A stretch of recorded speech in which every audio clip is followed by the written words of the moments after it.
वंदे मातरम। 9 अगस्त है आज। 15 अगस्त हमारे देश में सबको पता होता है, मनाते हैं। लेकिन अगर ये वाला 9 अगस्त नहीं होता ना, तो आप और हम 15 अगस्त कभी नहीं मना पाते।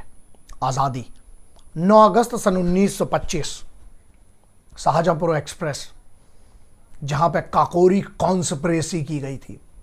अंग्रेजों ने उसको नाम दिया काकोरी की लूट या काकोरी डकैती।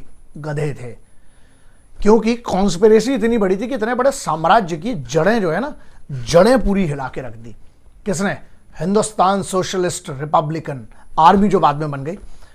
लेकिन उस समय जो थे, राम प्रसाद बिस्मिल साहब, अशफाक उल्लाह खान साहब, चंद्रशेखर आज़ाद साहब, रोशन सिंह ठाकुर साहब, सचिंद्रनाथ बख्शी साहब, मनमनाथ गुप्ता जी, ऐसे ऐसे हमारे क्रांतिकारी, जिनने अंग्रेज़ों की ना पूरी बिसात, पूरी जो उनकी पैरों के नीचे ज़मीन हिला के रख दी थी। कैसे? आप आने वाली पीढ़ियों को ना, अगर आज हम ये नहीं बताएंगे तो मुझे लगता है कि बच्चों को तो पता ही नहीं चलेगा, है ना। क्योंकि आज़ादी कितनी आसानी से मिल गई ना हमारे इधर। आज़ादी के लिए ना बहुतों ने बहुत कुछ किया है। मैं तो इसको जिम्मेदारी मानता हूं कि मुझे फर्क नहीं पड़ता कितने लोग इस वीडियो को देखते हैं। मुझे ये भी फर्क नहीं पड़ता है, क्योंकि मुझे पता है इस देश में वायरल किसी और टाइप की चीज़ें होती हैं, है ना। लेकिन मुझे उससे फर्क नहीं पड़ता है। मैं वही वाली गिलहरी जो राम सेतु के समय थी, मैं वही वाली चिड़िया जो अच्छे इंसान के घर को जलते से चोंच से पानी डाल रही थी, मैं वो चिड़िया इस देश के इतिहास में चिड़िया बनना चाहता हूं। इतिहास डिसाइड करेगा कि मैंने इस देश के लिए क्या किया कि नहीं किया, भाड़ में जाए, मुझे उसका भी फर्क नहीं पड़ता है। मुझे एक चीज का फर्क पड़ता है, क्या मैंने कोशिश की कि नहीं। आपके बच्चों को और आने वाली जनरेशन को क्या ये पता होगा कि 9 अगस्त सन 1925 में, 9 अगस्त 1925 क्या हुआ था उस रात को?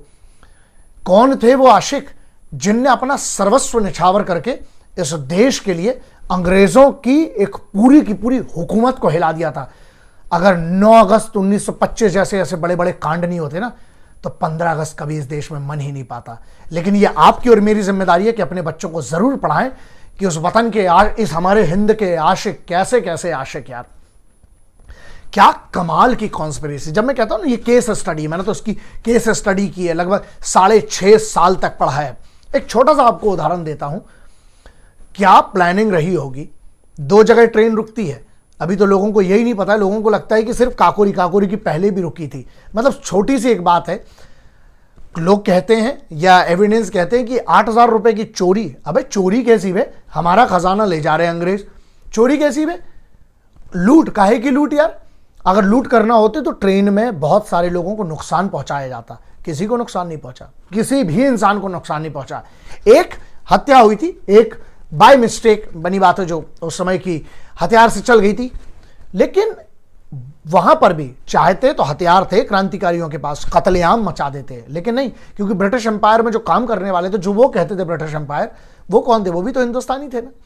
लेकिन जब ये 1927 में जब ये प्रूफ हो गया कि चलो इन लोगों को फांसी के लिए और बहुत सारे ऐसे ऐसे क्राइम लगा दिए गए, किसी को पता भी नहीं होगा 103 दिन की स्ट्राइक की थी, हंगर स्ट्राइक, है ना। आपको नहीं पता होगा वो 103 दिन। कभी आप सोचिएगा 103 दिन ना, पूरे वो आशिक, वो वतन के ऐसे भारत मां के बेटे, वो सब फास्ट किया उनने। मतलब फास्ट किया, उनका सीधी सी बात थी कि उन्हें नॉर्मल कैदियों के सामने, जो चोर चक्के थे, उनके साथ रखा गया था। एक सीधी सी मांग थी, बिस्मिल साहब, अशफाक उल्लाह खान साहब। और वहां पर जब चंद्रशेखर आजाद जी को, तो इनकी तो औकात भी नहीं थी, वो तो धुआं थे, वो तो ऐसी हवा थे, किसी के बाप नहीं पकड़ पाया उनको। और बनी उनने जब अपने आप को गोली मारी थी ना, उनने 10 बजे अपने आप को गोली मारी थी। अल्फ्रेड पार्क, कंपनी पार्क जो है इलाहाबाद का, है ना, प्रयागराज का। 6:30 बजे शाम तक जाने के लिए कांप रहे थे अंग्रेज उनके पास तक। उनने खुद को मार लिया, तो उसके बाद भी ये दहशत थी आजाद की। पंडित चंद्रशेखर तिवारी, वो नाम आजाद जी का। तो ऐसे ही थोड़ी इतिहास में।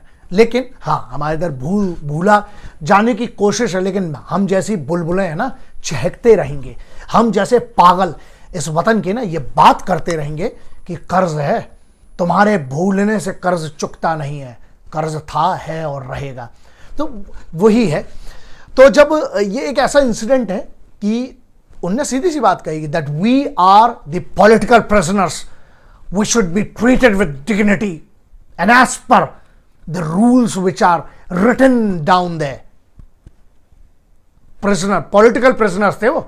हमने तुम्हारी क्वीन, तुम्हारी पूरी सल्तनत के खिलाफ जंग छेड़ी है ना। हमें आप ये चोर चक्के, नॉर्मल डाकू डकैत या जो चोर चक्के थे उनके जैसा मत रखिए। हमने तुम्हारी क्वीन, तुम्हारी सल्तनत के खिलाफ एक जंग छेड़ी है, हमें वैसा सम्मान मिलना चाहिए, ये है। तो उसके बाद घुटने पर आकर उनको अग्री होना पड़ा। ये है ना, इसके बारे में कौन बताएगा? मत बताइएगा, क्योंकि ध्यान रखिएगा मेरी ये बात। एक आपके हिंदुस्तानी भाई के, एक सामान्य नागरिक के तौर पे एक बात बोलना चाहता हूं आने वाली पीढ़ियों के लिए। साहब, अगर हमने अपने बच्चों को, आने वाली जनरेशन्स को भारत का गौरवशाली इतिहास नहीं बताया ना, तो ध्यान रखिएगा, बर्बाद हो जाएंगे हम, बर्बाद हो जाएंगे हम, है ना। अब आपके ऊपर है। असल में वो दो गद्दार थे जिन्होंने इन क्रांतिकारियों के खिलाफ गवाही दी, जो कि अप्रूवर बन गए थे, है ना। तो वो उस समय भी थे, आज भी हैं, आगे भी रहेंगे। अब आप देखिए आप किस फड़ में हैं, आप किस तरफ बैठे हैं। कम से कम क्या ये इतना डिजर्व नहीं करते कि आप अपने बच्चों को और आने वाली पीढ़ियों को इतना भी बताएं कि बेटा हमारे देश में ऐसे ऐसे योद्धा थे जो, एक मिनट, सब समृद्ध थे, पढ़े लिखे थे, बड़ी बड़ी डिग्रियां थी इनके पास। चाहे आप अशफाक उल्लाह खान साहब की बात करें, चाहे चंद्रशेखर आजाद साहब की बात करें, चाहे रोशन सिंह ठाकुर साहब की बात करें, आप किसी की भी बात करें, ये सब पढ़े लिखे बड़े बड़े घरानों से आते थे, बहुत पैसा तक, जमीन जायदाद, खेती थी। लेकिन इनने ना वो सब त्याग के क्रांति का रास्ता अपनाया। आपसे तो इतनी कोई आशा नहीं है ना, कम से कम सिर्फ एक आशा है आपसे कि आप अपने बच्चों को बताइए कि आज़ादी फ्री में नहीं मिली है। आज़ादी की एक बहुत बड़ी कीमत चुकाई है इस देश के क्रांतिकारियों ने, और आज भी हम उसके कर्जदार हैं। मैं अपने आप को कर्जदार मानता हूं, इसलिए ये बात कर रहा हूं। आप माने तो कम से कम अपने बच्चों को देखिए। हमारे देश में ना ऐसे वीडियो कभी वायरल नहीं होते। क्यों? क्योंकि हमारे इधर तो अलग टाइप के आइटम, टाइप के, पता नहीं कौन कौन बेवकूफ़ों टाइप के, जो कौन कौन से आड़े तिरछे आइटम हमारे इधर, लुमड़े लपाड़ी, उनके वीडियो बड़े वायरल हो जाएंगे। क्यों? क्योंकि वो बहुत सारी चीज़ें, नग्नता बड़ी आसानी से बिक जाती है ना इस देश में। लेकिन दोस्त, मैं एक बात कहता हूं, जिस दिन इस देश में ना, इस देश के लोग अपनी जिम्मेदारी महसूस करेंगे उस तिरंगे के प्रति, इस भारत भूमि के प्रति, उन शहीदों के प्रति, मेरा देश ना न कभी कमजोर था, न है और न कभी रहेगा। ये तो हम अंदर से बटे हुए हैं ना। आज भी वक्त है, मिल जाओ, यही कहना चाहता हूं। बाकी आपकी मर्जी है। वंदे मातरम, जय हिंद, इनकलाब जिंदाबाद, भारत माता की जय।